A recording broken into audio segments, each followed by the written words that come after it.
Hello, Internet, and this is a little late. I promised this would come out last night, but it's coming out today because I finished 3 episodes and my roommate went to sleep, so I had to do it in the morning.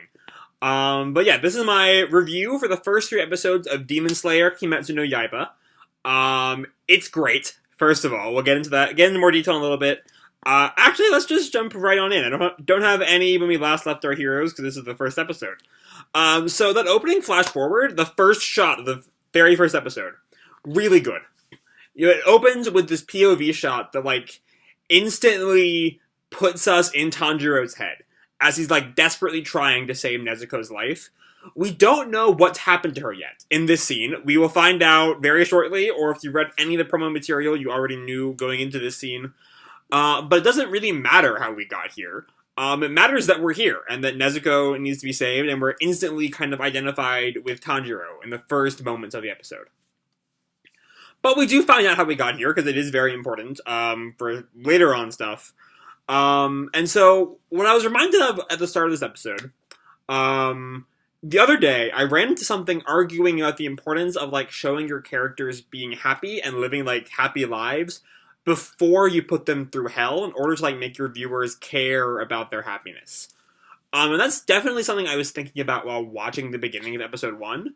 And it's something that the episode does pretty well in a short amount of time. We only really see Tanjiro being happy with his siblings and with the villagers for a few minutes. But already we understand pretty much what's going on in his life. You know, he's happy, he loves to be around people, and people love to be around him. Which makes it all the more tragic when it's all ripped away. Sorry about that, I'm nursing a bit of a sore throat here. Moving on, the scene where he discovers his family is also really good. I'm detecting a bit of a theme here. The way it initially, like, only shows the parts of the house that are still okay, despite the fact that, like, everything in the show is telling us that something's wrong until, boom! We see Nezuko on the ground, holding Rokuta, covered in blood, and the rest of the family are also dead, also covered in blood. Is an incredibly tense, well-done scene of, like, I hesitate to say horror, but it's kind of, like, nearing on horror in that moment where we just aren't privy to what's wrong, despite the fact that we know something is wrong. And then we have what might be my favorite sequence of an episode full of really great sequences. Nezuko waking up on Tanjiro's back.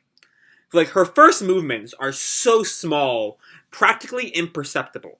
You know? The first thing we see is a little, like, stirring in her hand. That I at first thought was Tanjiro's, actually. Then we have her upper body moving in a way that I first thought was just, like, it naturally bumping on Tanjiro's back as he's, like, running down the mountain with her. And so all of this kind of works to make you wonder if you're just seeing things, if you're, like, thinking something's going to happen, and so you see something happening, but it's not actually happening. And then, boom! She's upright, with fangs, ready to attack her brother. It's a phenomenal scene. Probably the best sequence the show has done yet. It's a great little moment right there. Fuck, see? This is why I need the water, y'all. Anyway. So, Nezuko attacks, and they fall off the mountain. Thankfully, the snow saves them. Nezuko starts trying to eat Tanjiro, because she's a demon now. We learn that contact with demon blood turns humans into demons. Which, for one thing, that's the thing I kind of was not thinking about until just this moment. That means that someone drew blood from the demon. You know, someone fought back enough to cut him, in order for that blood to get onto Nezuko. So that's a thing to keep in mind, going forward. I don't know if Nezuko did it while she was human, or if someone else did it, or if he was cut from somewhere else, but I don't know. There's something to think about there. But anyway, so Tanjiro deduces pretty quickly that Nezuko could not have been the one to kill their family, based on the fact that she has no blood on her mouth and hands, where she would have attacked them. And that she was lying there defending Rokuta, which means that she was not attacking Rokuta. And, like, sure, he also really just could not handle Nezuko being responsible for that. But also, like, he's right. Everything is set up as if she was the victim here and not the perpetrator. Moving on to Giyu. There's not a lot to say about Gyu yet. He's an interesting character. At first, he just seems kind of cold and ruthless, mercilessly striking down any demons in his path. But then he gets, like, offended, almost, that Tanjiro would bow to him. Like, how dare you show your back to me, or something. How dare you make it easy to kill you. My read on him is still kind of very much in the air. But I think it's that he wants Nezuko to become this kind of martyr for Tanjiro's growth, is how I read him. I'm not sure why yet. It doesn't work, because once Nezuko tries to save Tanjiro, that fails. And he sends them towards, what's his name? It's in my notes somewhere. Urokodaki is his name. So yeah, I don't know what's going on with him. Speaking of Nezuko, what exactly is up with her? We know, sure, she's the demon, yada yada yada, but she saves, Tanjiro, which is not something demons do, according to Gyu, at least. So is it just that her bond with Tanjiro was just so strong that it, like, overrode her natural cannibalistic urges? Or is there something special about her specifically? Personally, I'm hoping it's the latter. I think it'd be more interesting than just, they care about each other so much that her natural instincts were overridden. But I don't know. That mostly takes us out of the first episode. Before that, though, let's talk about the opening that we see for the first time. I dig it. It's great. Lisa's someone you can always count on for a good song. The visuals are nice, though there's just something about the way they move that seems a little off to me. Something to note, though, is that the first part of the OP seems to imply the series won't be as relentlessly brutal as the premiere was, as could be expected from the half-naked hog-head-wearing guy on the key visual. Which is probably for the best, as I'm not sure I could deal with this level of, like, brutalness for 6 months. Again, as I mentioned earlier, temper your sadness with happiness. That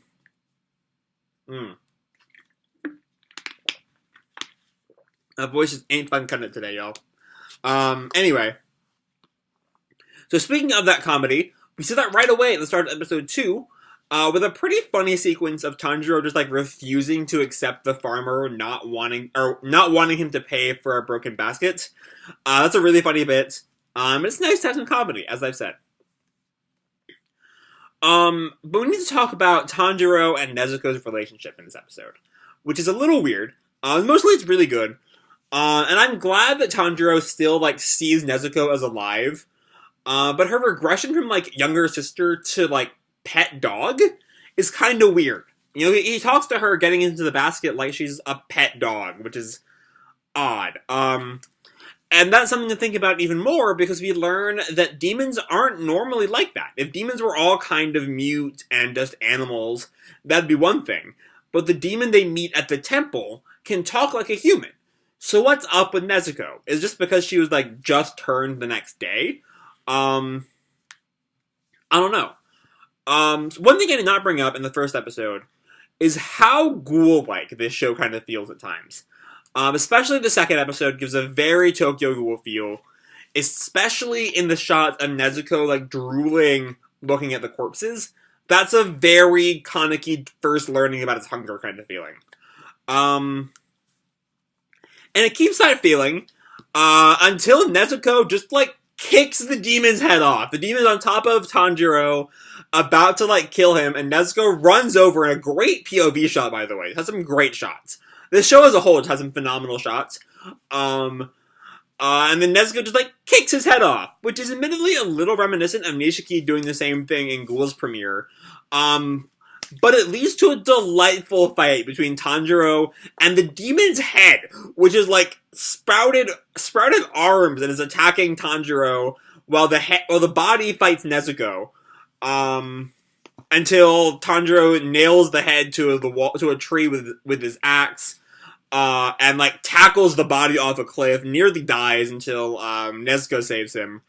But this scene is as good a time as ever to raise some questions about Tanjiro himself. I've raised some questions about what exactly is Nezuko's deal, but Tanjiro also is kind of interesting. First of all, there's his really weird heightened sense of smell. There's a moment in, I think, the beginning of episode 3, where we see that Giyu sent him to a Rokodaki because they both had that sense of smell thing going on.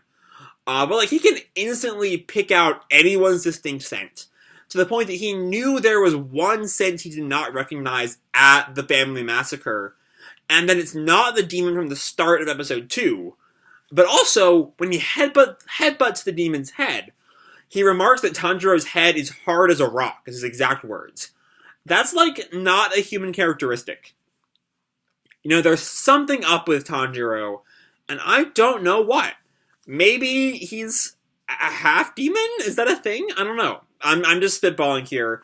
I got no clue. Anyway, we are introduced to a Rokodaki in this episode. And he seems to be a fairly typical, like, hard-ass master, you know, as he, like, gets on to Tanjiro for not being able to kill the demon and letting the sunlight do it, and for letting Nezuko live, excuse me. Not that I don't see where he's coming from, but, like, still, he's a bit of a hard-ass. Then we have the test for Tanjiro that ends the episode. And it's a fairly simple, you know, this test seems like it's super simple, but it's not. There's trap set up. But it showcases Tanjiro's mysterious smelling abilities that I'm convinced are going to come up to be important later on.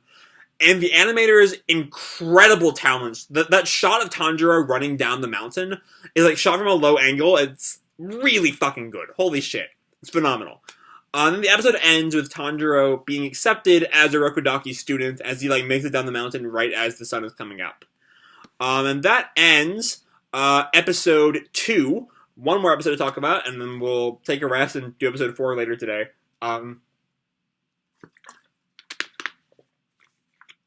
Yeah, moving on. So episode 3 starts with a pretty good example of an info dump done right. A lot of shows will info dump in the first episode, and just, like, expect us to care about all the info it's giving us. But Demon Slayer, like, lets us live in this world for a couple of episodes. Start to care about the people that inhabit it, especially the, what's their last name? I think it's the Kamado siblings? Tanjiro and Nezuko, right? That's their last name, I think. And only then goes back and info dumps everything we can know yet about the demons and the core.